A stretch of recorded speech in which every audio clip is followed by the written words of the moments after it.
The Royal Netherlands Army plans to equip its soldiers with personal drone protection gear, including targeting lasers and portable sensors, in an effort to counter the threat of small unmanned aircraft systems that has transformed battlefields.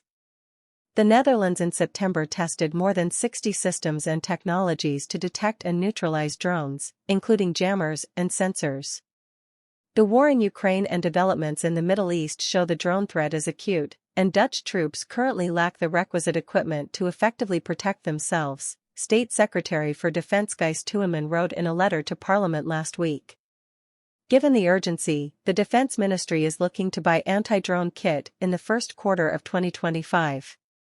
Russian and Ukrainian troops battle under a constant buzz of drones that observe any movement, while first-person view drones target individual soldiers on the move, in foxholes or through the hatches of armored vehicles. While Western armies are unfamiliar with such fighting conditions, they are rushing to adapt. Military personnel may increasingly face attacks or unwanted reconnaissance using small unmanned systems, including drones, Tuinman wrote in his letter. The ability to take out UAS is essential to the security of our military and the missions and tasks they perform. While the Netherlands is turning to layered air defense systems for larger drones, combating small and inexpensive drones with such systems is neither efficient nor effective, according to Tuinman. Instead, soldiers mostly rely on personal weapons or standard weapon systems, with limited hit probability due to drones' small size, high speed and ability to hover, he said. The Dutch Defense Department plans to spend between €50 million and €250 million to buy the personal anti-drone kit. Envision technologies include electro-optical aiming devices for personal weapons, such as targeting lasers, which would significantly increase targeting accuracy against small drones at a distance of 200 meters. Other kit includes portable jammers to disrupt drone signals, and portable radio frequency sensors that allow for earlier spotting of a possible drone threat. Experiments with CUAS assets show that there's no one single asset that will effectively address the threat of small drones, Tuinman said. The higher accuracy using the aiming aids will significantly reduce ammo use to combat drone threats, while portable jammers make it possible to combat the threat by alternative means, according to the letter.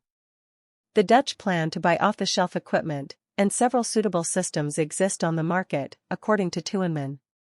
The ministry declined to provide details on which companies might supply the equipment. The Defense Department will look at what options are available to acquire the capability as soon as possible, with the aim of signing a contract to buy the equipment in February or March, and the first deliveries in the following months, and continuing through to 2028. The Netherlands will initially focus on equipping its units deployed near the front, including NATO's eastern borders.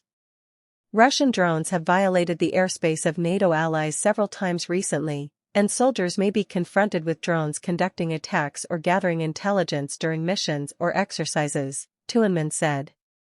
With the rapid development of both drones and countermeasures, the ministry expects any assets it's buying for so-called extended all-arms air defense to have an operational lifespan of no more than 10 years, and it plans to keep budget in reserve to replace the anti-drone equipment. The Netherlands in September organized a NATO counter-UAS exercise, in which 19 allies and 3 partner nations including Ukraine tested more than 60 systems and technologies to detect and neutralize drones, including jammers and sensors. The user base of such equipment is growing, with Belgium recently establishing a framework contract through the NATO Support and Procurement Agency for portable jammers and sensors, while Germany and the UK are buying electro-optical targeting assets, according to Tuinman. Thanks for watching.